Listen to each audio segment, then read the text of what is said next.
I'd rather go back to America and deal with the racism in America before I sit here in Africa and deal with the posts like these are hilarious because you have people who live in the land of the free almost, and they decide, you know what, I want to leave America because America with all its technology and its rights and its freedoms is just too much. So people pack their bags and put their money where their mouth is, and then they land in the place of their dreams, probably a place that they believe is their birthright, even though they haven't been connected with that culture for many generations. And when they land, they realize, oh shit, I want to go back home because this is not exactly how I thought it was going to be. People are begging me for stuff because they realize I'm not from here, and since you came here to make a difference, you should be helping them, right? But you didn't come here for them. You came here to have a peace of mind, only to find out that no matter where you go, the grass isn't always going to be greener. And deal with the bullshit bribery, the bullshit fraud, the bullshit scams, the bullshit too expensive, the bullshit not having no snacks. And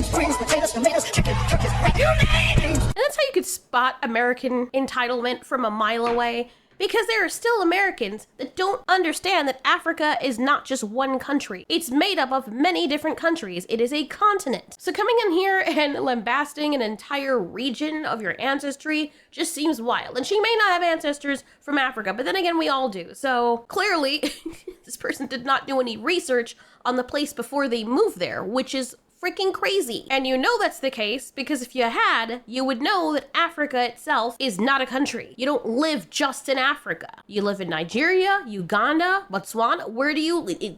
That depends. You can't say one region is the equivalent of the entire continent or landmass. Africa is huge. I don't think people realize how big this landmass is. You look at it compared to other landmasses, you realize that half these places can fit into Africa. I mean, the entire United States and China and India and Mexico and Alaska can fit into Africa. Outside of Reed Schultz's video, here's another example of just how big this landmass is. Check out the United States, and there's still a lot of room to spare. I mean, some basic research would allow you to see this and understand that Africa is also an extremely diverse place. It's no different than people who will see American shows on TV and believe that every single American sounds like me, which is funny because I'm not even American, or they're all walking around and shooting each other in the streets and that's part of their everyday life like it's the freaking purge. Or they'll think that all Americans are rich or something and will continue living with the false notion that people from New York encapsulates everybody from America, which couldn't be farther from the truth. Further from the truth. Further. They might get met with this, but then if you tell them that there are people that live very well and there's paved streets and cars and clean cities in places in Africa, they'll look at you like you're crazy. You'd be like, nah,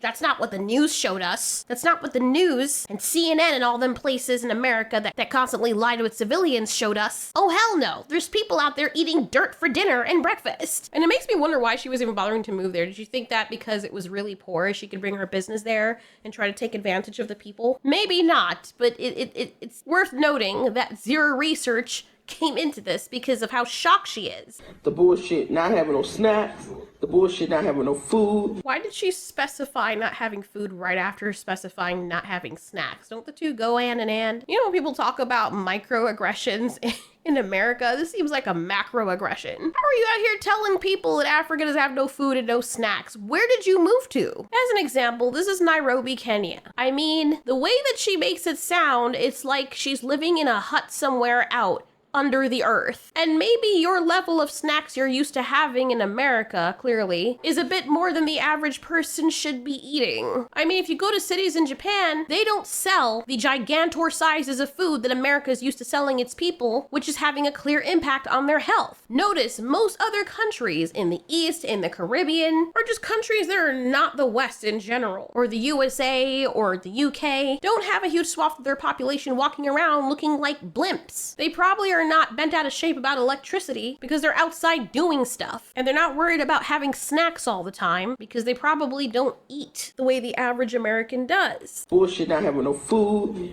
the bullshit electricity, the bullshit hot water, the bullshit what's that shit called that be coming down?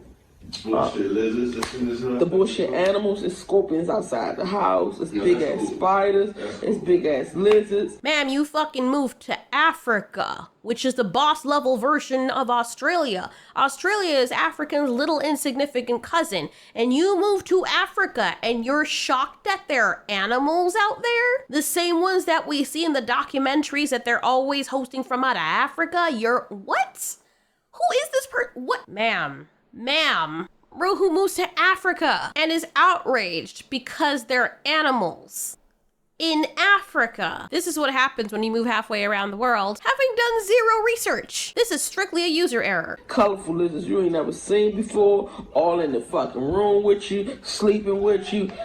I don't know about her, but that sounds like a dream. We get free lizards? I used to have those in my country. They're so hard to catch once they realize you're not afraid of them. And they even make loud noises too to attract the females. I think that's badass. You know how much one of those lizards go for? Not that you should sell them because they're beautiful species. If I saw a lizard in my house looking like that, I'd be like, ooh, new pet, let's go.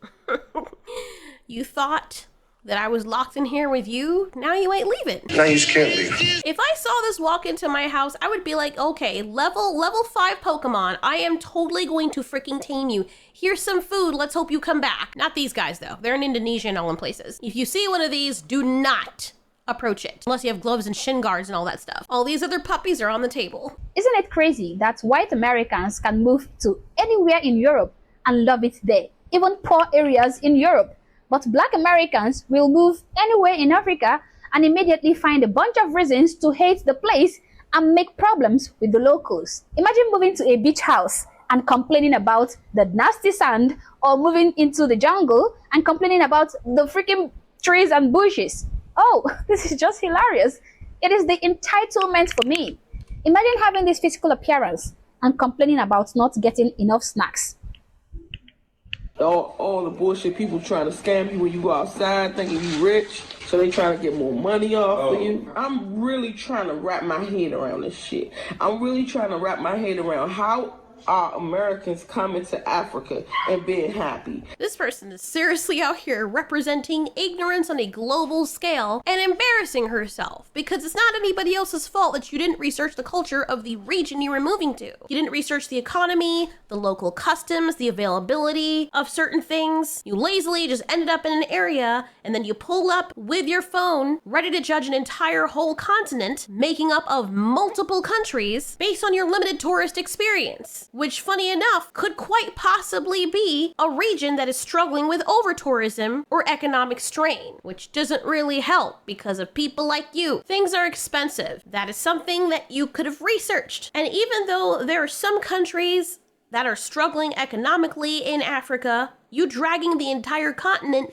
just because you couldn't find your brand of chips and because you didn't do your research is grossly ignorant and kind of low-key racist. And ironic enough, a very colonial mindset. Just goes to show grass isn't always greener. Research a place before you go to it. Don't go to the poorest area of some place and then say that the entire continent is like that. It would almost be as bad as if a person from Sweden were to see you and meet you in particular and think that because of the bad experience she had with you that every single black American is like this. And strangely enough, to Africans and other people seeing this, they're all going to look at black Americans as being like you because you're representing your culture and the nation you come from and your class of people. And then people have a nerve to get mean when Africans call black Americans rude and say they don't claim them, but then this is how you behave when you go to one of their countries. You don't see people carry this much smoke for places like South America or the countries in it. Traveling to another country isn't just some grass is greener fantasy